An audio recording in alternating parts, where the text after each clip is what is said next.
मैं हंस का बहुत आभारी हूँ कि उन्होंने मुझे इस महत्वपूर्ण गोष्ठी में बुलाया। देखिए, संविधान जो हमारा है और जो किसी भी सभ्य देश का होता है, वो उसका मूल मकसद जो है लोकतंत्र को चलाने का है। और लोकतंत्र को चलाने के लिए कुछ मौलिक अधिकार ज़रूरी हैं, जैसे कि समानता, बराबरी, हर एक नागरिक का उतना ही बराबर हक होगा। दूसरा, जो आर्टिकल 19 राइट्स कहते हैं, फ्रीडम ऑफ स्पीच वगैरह, freedom of speech, freedom of association, freedom of protest, ये जो सिविक राइट्स होते हैं। और आर्टिकल 21 जो राइट टू लाइफ और लिबर्टी, जिसको कि सुप्रीम कोर्ट ने परिभाषित किया है right to live with dignity, मतलब हर एक नागरिक का अधिकार है कि वो एक डिग्निफाइड जिंदगी जी सके। और लोकतंत्र कायम रखने के लिए संविधान ने कुछ ऐसे तंत्र बनाए, जैसे कि न्यायपालिका, इलेक्शन कमीशन और तरह तरह के, जिससे कि जिससे कि लोकतंत्र कायम रखा जा सके, मौलिक अधिकारों की रक्षा हो सके, विधायिका और कार्यपालिका को अपने अपने दायरे में रखा जा सके। तो उसके लिए न्यायपालिका सबसे अहम इंस्टीट्यूशन बनाया गया, कि जिसका एक काम तो था न्याय करना, दो गुटों के बीच में, दो लोगों के बीच में, दो राज्यों के बीच में, लेकिन दूसरा बड़ा काम था कि हमारे मौलिक अधिकारों की रक्षा करना और हमारे संविधान की रक्षा करना, कानून के राज की रक्षा करना, क्योंकि लोकतंत्र में ये निहित है कि कानून का राज होगा। अब आज क्या हालात है? अगर आज हम देखें कि आज हमारे देश में लोकतंत्र का क्या हाल है, हमारे देश में मौलिक अधिकारों का क्या हाल है, हमारे देश में उन संस्थाओं का क्या हाल है जो कि लोकतंत्र की रक्षा करने के लिए बनाए गए थे।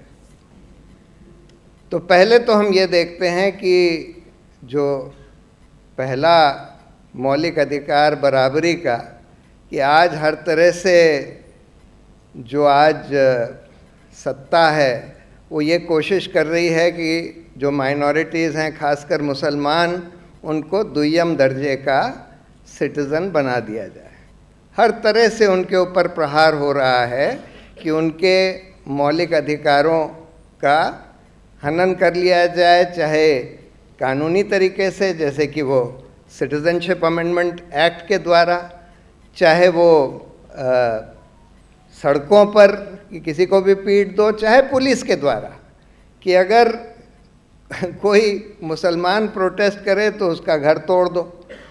मतलब हर तरह से ये कोशिश करी जा रही है। और दुर्भाग्य की बात ये है कि ये सारी पुलिस एजेंसीज उन सरकार के, in spite of the fact कि सुप्रीम कोर्ट ने पुलिस रिफॉर्म्स का बहुत अहम जजमेंट दिया, जिसमें कि पुलिस को पॉलिटिकल एग्जीक्यूटिव से फ्री करने के लिए उन्होंने बहुत सारे डायरेक्शंस दिए, लेकिन वो सारे डायरेक्शंस नज़रअंदाज करके, उसका एक उदाहरण ये है कि आज दिल्ली के पुलिस कमिश्नर को पहले राकेश अस्थाना को बना दिया था, सारे नियम तोड़ के, सुप्रीम कोर्ट का जो जजमेंट है प्रकाश सिंह वाला पुलिस रिफॉर्म्स का, उसको तोड़ के, इंटर कैडर ट्रांसफ़र के रूल्स तोड़ के, रिटायरमेंट के रूल्स तोड़ के, उसी तरह से आज एक और अफसर को, तमिलनाडु के अफसर को, जैसे दिल्ली में कोई पुलिस अफसर है ही नहीं पुलिस कमिश्नर बनने लायक, मतलब पूरा यूनियन टेरिटरी कैडर में कोई अफसर नहीं है। पहले आप गुजरात से ले आते हैं, अब तमिलनाडु से किसी अफसर को ले आए।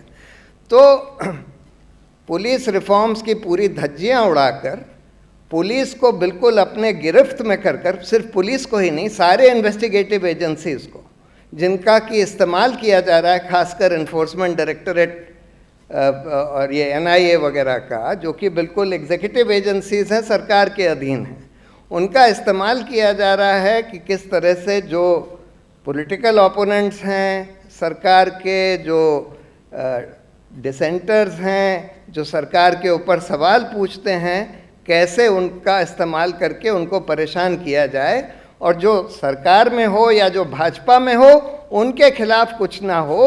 अगर कोई दूसरी पार्टी का, विपक्ष का नेता जिसके खिलाफ ED का केस चल भी गया, जैसे ही वो भाजपा में आ जाता है उसको छोड़ दिया जाता है। ये चल रहा है।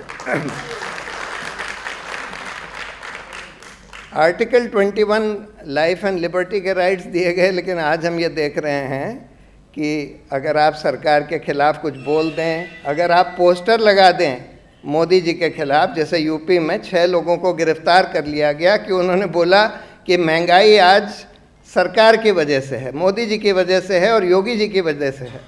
उस पोस्टर लगाने पर उन लोगों को गिरफ्तार कर लिया गया। यानी कि बिल्कुल फ्री सीजन है कि कोई माइनॉरिटी हो, कोई डिसेंटर हो, उसके खिलाफ जो चाहे कर दो। और अनफॉर्चुनेटली न्यायपालिका, सुप्रीम कोर्ट, जिसका दायित्व बनाया गया है संविधान में कि भाई आप मौलिक अधिकारों की रक्षा करेंगे, आप इस तरह के जो स्टेट के एक्शंस हैं उनको रोकेंगे, उनके खिलाफ कुछ करेंगे, वो करने के बजाय आज हम कई केसेस में देख रहे हैं बिल्कुल उल्टा काम हो रहा है। जैसे कि प्रताप भानु मेहता ने अभी लेख लिखा, काफकाज लॉ, मतलब supreme court has become an executive court, ये उनके शब्द हैं कि एग्जीक्यूटिव यानी कि गवर्नमेंट से भी ज़्यादा लॉयल उनके प्रति सुप्रीम कोर्ट हो गया, जबकि सुप्रीम कोर्ट को तो बिल्कुल इंडिपेंडेंट होने की ज़रूरत थी सरकार से, तभी वो सरकार को अपने दायरे में रख सकता है, तभी विधायिका को अपने दायरे में रख सकता है, तभी मौलिक अधिकारों की रक्षा कर सकता है। लेकिन आज हम ये देख रहे हैं कि जैसे अभी ये PMLA वाला जजमेंट आया एनफोर्समेंट डायरेक्टरेट के बारे में, उसमें बर्डन ऑफ प्रूफ रिवर्स कर दिया गया है। you will be assumed to be guilty unless you prove yourself innocent. You will remain in jail until you prove yourself innocent. मतलब कि एक बिल्कुल आर्टिकल 21 सिविलाइज्ड किसी भी सिविलाइज्ड सोसाइटी का बेसिक प्रिंसिपल होता है कि you will be presumed to be innocent until you are proved to be guilty in a court of law. उसको बिल्कुल रिवर्स कर दिया और सुप्रीम कोर्ट ने उसको एक्सेप्ट कर लिया, जहां पर कानून में भी लिखा था और एंड उसको उन्होंने पढ़ दिया। और मतलब सुप्रीम कोर्ट जिसको, और ये क्यों हुआ है, किन वजह से आज सुप्रीम कोर्ट जो है बिल्कुल सरकार के गिरफ्त में आ गया है या सरकार के ही कहने पर चल रहा है करीब करीब। मैं ये नहीं कहता, उसके अपवाद ज़रूर होते हैं, जैसे उन्होंने अभी मोहम्मद ज़ुबैर पर एक अच्छा फैसला दिया, लखीमपुर खेरी में भी एक अच्छा स्वतंत्र फैसला दिया, पेगासस वाले केस में भी एक अच्छा फैसला दिया, लेकिन ये सब अपवाद हैं। अगर आप मेन देखें कि आज क्या हो रहा है, चाहे आप जाकिया जाफरी वाला केस ले लें, चाहे छत्तीसगढ़ के किलिंग्स वाला केस ले लें, चाहे हरेन पांड्या का केस ले लें, चाहे बिरला सहारा का केस ले लें, चाहे रफाइल का केस ले लें, चाहे अयोध्या का केस ले लें, चाहे ये UAPA वाला वटाली का केस ले लें, चाहे PMLA वाला जजमेंट ले लें, सब में हम देख रहे हैं कि supreme court has emerged as the greatest threat to human rights in the country, as big a threat to human rights in the country as the executive. और एक नए तरह की जूरिस्प्रूडेंस का निर्माण किया गया है जिसको कहते हैं सील्ड कवर जूरिस्प्रूडेंस। वो रफेल में भी इस्तेमाल किया गया, कई केसों में उसको इस्तेमाल किया कि एक सरकार जो है सील्ड, बिरला सहारा में भी उसका इस्तेमाल किया गया, लोया वाले केस में भी उसका इस्तेमाल किया गया, जज लोया वाले केस में, कि सरकार बंद लिफाफे में बगैर किसी एफिडेविट के कोर्ट को कुछ दे दे और वो बंद लिफाफे में जो दिया गया है वो दूसरी पार्टी को ना दिखाया जाए और उसके आधार पर सुप्रीम कोर्ट अपना फैसला दे दे, जो कि बिल्कुल basic principles of natural justice, basic principles of jurisprudence के खिलाफ है। उसके आधार पर फैसले दिए जा रहे हैं, अहम फैसले दिए जा रहे हैं।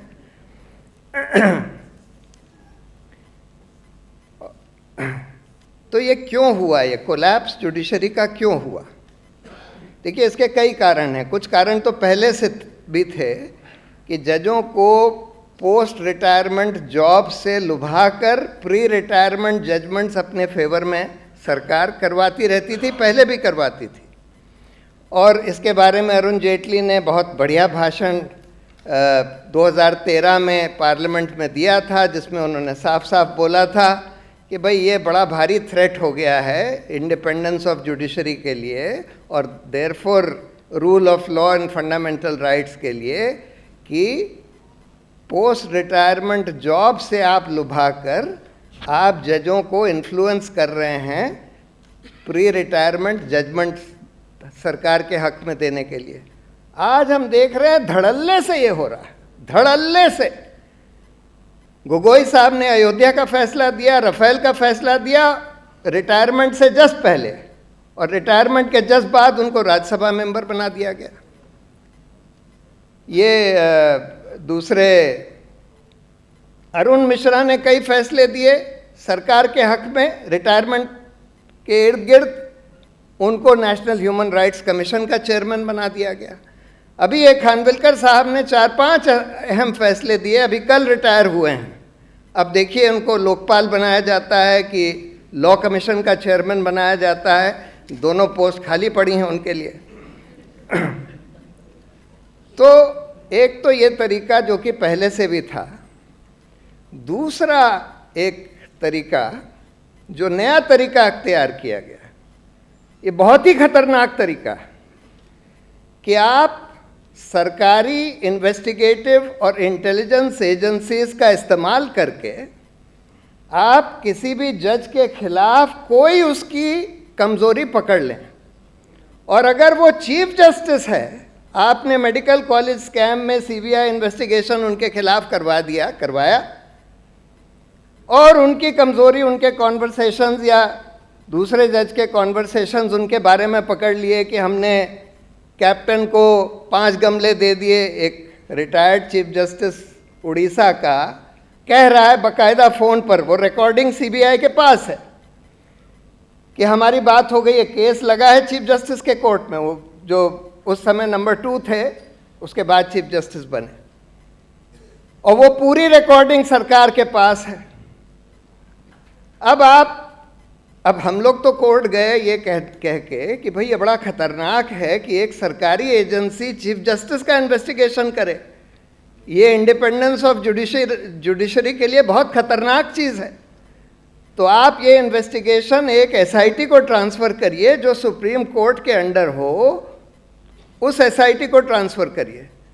सुप्रीम कोर्ट ने, जस्टिस अरुण मिश्रा और जस्टिस खानविलकर, ये दोनों थे उस जजमेंट में, डिसमिस ही नहीं किया, 25 लाख का कॉस्ट हमारे ऊपर लगा दिया कि आप ऐसी दलील लेकर कैसे आ गए। जैसे कि अभी हिमांशु कुमार के ऊपर 5 लाख का कॉस्ट लगा दिया कि आप ये एनकाउंटर किलिंग्स की जांच करवाने के लिए सुप्रीम कोर्ट कैसे आ गए। तो अगर, और ये हम देख रहे हैं गोगोई साहब का सेक्सुअल हैरेसमेंट का केस आया, और उसके बाद तुरंत वो पूरा सारी इन्फॉर्मेशन सरकार के पास थी। उस पूरी इन्फॉर्मेशन, क्योंकि वो सेक्सुअल हैरेसमेंट का कंप्लेनेंट जो थी वो एक सुप्रीम कोर्ट की एम्प्लॉय थी और उसका हस्बैंड एक पुलिस ऑफिसर था। तो अगर आप किसी जज की कोई नब्ज पकड़ लें और वो अगर जज चीफ जस्टिस है, तो आधा सुप्रीम कोर्ट आपके हाथ में, आधी जुडिशरी आपके हाथ में आ गई। क्योंकि चीफ जस्टिस का दो बहुत अहम रोल होते हैं। एक ये कि वो ये तय करता है कि कौन सा केस किस जज के सामने लगेगा। जैसे दीपक मिश्रा ने तय किया कि लोया वाला केस अरुण मिश्रा के यहाँ लगेगा, जो कि नंबर 12 जज थे, उसी पर जो नेक्स्ट 4 जजेस थे सुप्रीम कोर्ट के, नंबर 2, नंबर 3, नंबर 4, नंबर 5, उन्होंने जॉइंट प्रेस कॉन्फ्रेंस करी और उन्होंने बोला कि ये दुरुपयोग जो है चीफ जस्टिस की power of master of roster का, ये बहुत खतरनाक है लोकतंत्र के लिए और इंडिपेंडेंस ऑफ जुडिशरी के लिए भी बहुत खतरनाक है। तो क्योंकि हर एक जने को पता होता है कि किस जज की क्या, कौन जज इंडिपेंडेंट है, कौन नहीं है, कौन जज सरकार से सहमत है, कौन नहीं है, कौन जज ईमानदार है, कौन जज बेईमान है, किसकी नब्ज पकड़ी जा सकती है, किसकी नब्ज नहीं पकड़ी जा सकती।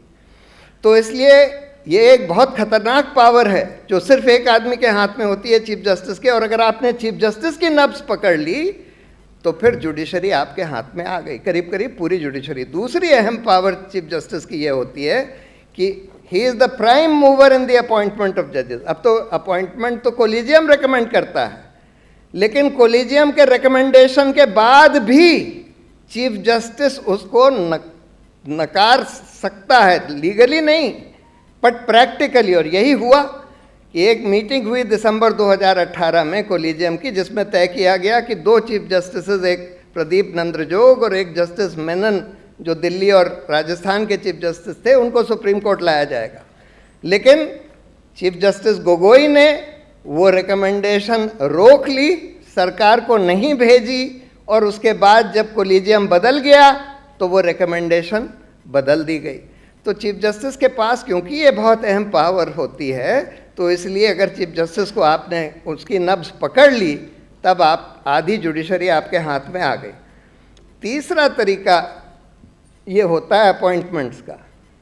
अब अपॉइंटमेंट्स तो अब कोलिजियम के हाथ में है। सुप्रीम कोर्ट के जो 3 या 5 सीनियर जजेस होते हैं वो सरकार को रेकमेंड करते हैं, सरकार उसको एक बार वापस भेज सकती है, लेकिन उसके बाद अगर कोलिजियम यूनानिमसली रिटरेट करे तो उनको अपॉइंटमेंट करना होता है। लेकिन इस सरकार ने एक तरीका अख्तियार किया है कि रिकमेंडेशंस कोलिजियम के भेजे जाते हैं और सालों साल सरकार के पास पड़े रहते हैं, वो ना तो वापस भेजती है ना उसको एक्सेप्ट करती है। और अगर वापस भी भेजती है और उसके बाद यूनानिमसली कोलिजियम रिटरेट करता है, बहुत बार हुआ ऐसा, तब भी नोटिफिकेशन नहीं इशू किया जाता अपॉइंटमेंट का। तो जो जज सरकार को कन्वीनियंट नहीं लगता, अब प्रदीप नंद्रजोग और मेनन से क्या प्रॉब्लम थी, क्योंकि वो इंडिपेंडेंट जजेस माने जाते थे। जब सरकार को लगता है कि भाई ऐसे जज उसमें आ गए रिकमेंडेशंस में जिनकी नब्ज उनके हाथ में है, या जो वैसे कमज़ोर हैं, या जो सरकार के साथ हैं, आइडियोलॉजिकली उनके साथ कमिटेड हैं, उनका तो अपॉइंटमेंट फटाफट नोटिफाई हो जाता है, अगले दिन हो जाता है। और जहां उनको इनकन्वीनियंट लगता है वहां पर ये लोग रोक लेते हैं। तो एक ये बहुत बड़ी प्रॉब्लम हो गई है। इंसिडेंटली मैं एक सूचना देना चाहता था, हम लोग 6 तारीख को, अगले सैटरडे को, एक पीपल्स ट्राइब्यूनल होल्ड कर रहे हैं इसी के ऊपर, on the judiciary's assault on human rights, judiciary's assault on human rights. इसके ऊपर एक पीपल्स ट्राइब्यूनल है कॉन्स्टिट्यूशन क्लब में, 6 तारीख को मोस्ट प्रॉब्ली कॉन्स्टिट्यूशन क्लब में होगा 6 तारीख को। उसकी सूचना आप लोगों के पास आएगी, जिसको उसमें इंटरेस्ट हो वो लोग आ सकते हैं। तो लोकतंत्र का क्या हाल हुआ, देखिए ये तो एक जुडिशरी का, और इलेक्शन कमीशन का भी इसी तरह से इन्होंने, मतलब सेशन साहब के टाइम से इलेक्शन कमीशन बिल्कुल एक इंडिपेंडेंट इंस्टीट्यूशन माना जाता था, लेकिन पिछले 6-7 साल से हम देख रहे हैं कि इलेक्शन कमीशन बिल्कुल जो सरकार चाहे, मॉडल कोड ऑफ कॉन्डक्ट सिर्फ ऑपोजिशन के खिलाफ एनफोर्स किया जाएगा, प्रधानमंत्री अगर उसका वायलेशन करे, होम मिनिस्टर वायलेशन करे, कोई अहम बीजेपी का लीडर वायलेट करे, कोई enforcement model code of conduct का उनके खिलाफ नहीं होगा। इलेक्शन की जो डेट्स हैं सरकार पहले से तय कर देती है, इलेक्शन कमीशन अब नहीं तय करता, सरकार पहले से कई बार अनाउंस कर देती है, तब इलेक्शन कमीशन का अनाउंसमेंट आता है इन डेट्स का। मतलब सरकार के कहने पर सीएजी, पहली बार रफाल के ऑडिट में ऐसा हुआ कि उन्होंने प्राइसिंग डिटेल्स किसी डिफेंस सौदे के ऑडिट से हटा दिए हों और वो सरकार को उस ऑडिट से पहले ही पता था कि इस ऑडिट में प्राइसिंग डिटेल्स उड़ा दिए जाएंगे, क्योंकि उन्होंने बंद लिफाफे में सुप्रीम कोर्ट को ये लिख कर दे दिया कि भाई ये ऑडिट रफाल का हो चुका है, जो कि झूठ था, तब तक ऑडिट नहीं हुआ था, और इसमें से प्राइसिंग डिटेल्स हटा दिए गए हैं, जो कि बाद में हटाए गए, जब ऑडिट की रिपोर्ट आई तो हटाए गए। हाँ, तो अब लोकतंत्र, देखिए लोकतंत्र का क्या हाल हो गया है, वो पूरा के पूरा पैसे का खेल बन गया। अनफॉर्चुनेटली हम लोग ने पार्टिसिपेटरी डेमोक्रेसी तो अपने संविधान में नहीं लिखी, रिप्रेजेंटेटिव डेमोक्रेसी लिख दी कि भाई हम अपने रिप्रेजेंटेटिव्स को इलेक्ट करेंगे और वो लोग फिर सरकार चलाएंगे और पार्लियामेंट में चलाएंगे, पार्लियामेंट में डिस्कशन होगा, और उसके बाद ये भी हुआ कि अच्छा ये कई कानून जो हैं पार्लियामेंट्री, अहम कानून सब पार्लियामेंट्री कमेटीज़ को रेफ़र करे जाते थे। अब तो ये हो गया है कि पहली बात तो पार्लियामेंट करीब करीब ख़त्म ही हो गई है, पार्लियामेंट में कोई डिस्कशन नहीं होता, 100 कानून जो हैं 2-2, 3-3 मिनट में पास कर दिए जाते हैं। 100 कानून फाइनेंस बिल के ज़रिए पास कर दिए जाते हैं, जिससे कि राज्यसभा में जाने की ज़रूरत ही ना हो। ये पीएमएलए भी फाइनेंस बिल के थ्रू पास कर दिया गया, पीएमएलए में जो अमेंडमेंट्स किए गए, जिससे राज्यसभा में ले जाने की ज़रूरत ही ना हो, क्योंकि वहाँ राज्यसभा में सरकार की मेजॉरिटी नहीं थी। पार्लियामेंट में कोई डिस्कशन नहीं, पार्लियामेंट्री कमेटी को कोई कानून नहीं रेफर किया जाता, अब करीब करीब 0 पार्लियामेंट्री कमेटी ख़त्म कर दी गई हैं, कोई कानून अब पार्लियामेंट्री कमेटी को नहीं रेफर किया जाता। जैसे सीएजी के ऑडिट सेंट्रल गवर्नमेंट के 1/4 रह गए हैं, जो 8 साल पहले जितने ऑडिट सेंट्रल गवर्नमेंट के होते थे उसके 1/4 रह गए हैं अब सीएजी के सेंट्रल गवर्नमेंट के ऑडिट। और पैसे, अब देखिए अनफॉर्चुनेटली हमारा क्योंकि first pass the post system है 2 लेवल पर, कि जब हम अपने कैंडिडेट को चुनते हैं तो जिसको सबसे ज़्यादा वोट मिलती है उसी को वही इलेक्ट हो जाता है, वही रिप्रेजेंटेटिव बन जाता है उस कंस्टिट्यूंसी का, चाहे उसको सिर्फ 25% वोट मिली। और दूसरा, जब सरकार बनती है तो जिसके पास मेजॉरिटी है उसी के पास पूरी सत्ता चली जाती है, बाकी ऑपोजिशन का कोई अहमियत नहीं है सरकार में। इसलिए जब लोग वोट देते हैं तो वो ये सिर्फ ये नहीं देखते कि कौन सी पार्टी या कैंडिडेट उनको सबसे अच्छा लगता है, वो ये भी देखते हैं कि भाई इसके जीतने का कोई चांस है कि नहीं, ये सरकार बनाने का इनका कोई चांस है कि नहीं। और अगर उनको ये लगता है कि जीतने का है, सरकार बनाने का चांस नहीं है, तो वो उसको वोट नहीं देते। फिर वो देखते हैं कि जिन पार्टियों का जीतने का कुछ चांस है उनमें से जो कम खराब है उसको वोट दे देते हैं। अब ये कैसे एस्टिमेट करते हैं कि किसका जीतने का चांस है? ये उनकी विजिबिलिटी पर, और विजिबिलिटी जो है सारी पैसे से आती है। पैसे से आप एडवर्टाइज कर सकते हैं, होर्डिंग्स लगा सकते हैं, आप पेड वर्कर्स, आपके हैंडबिल्स, पोस्टर्स डिस्ट्रीब्यूट कर सकते हैं, और पैसे से ही आज आप बड़ी बड़ी रैलीज कर सकते हैं।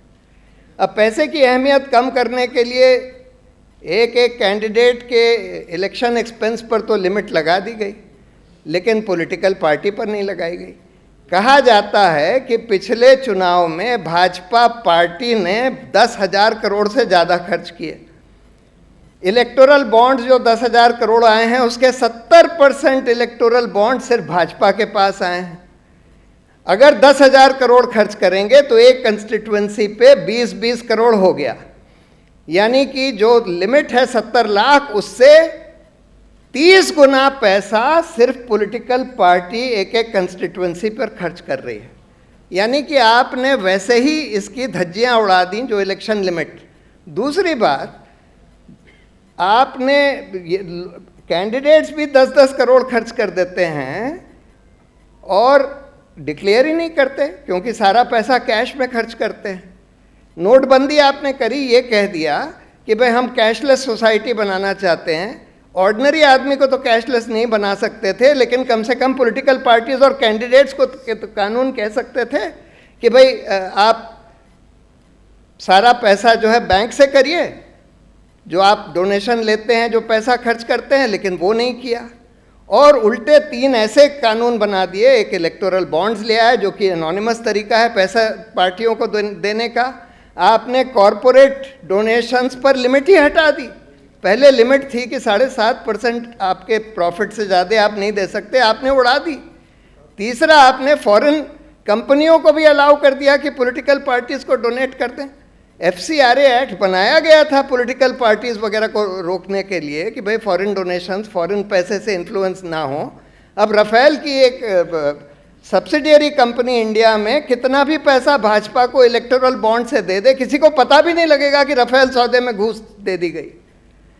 तो मतलब आपने पूरा खेल जो पैसे का था उसको ऐसा और ज़्यादा पैसे का खेल बना दिया, और सारा पैसा एक रूलिंग पार्टी के पास आता है।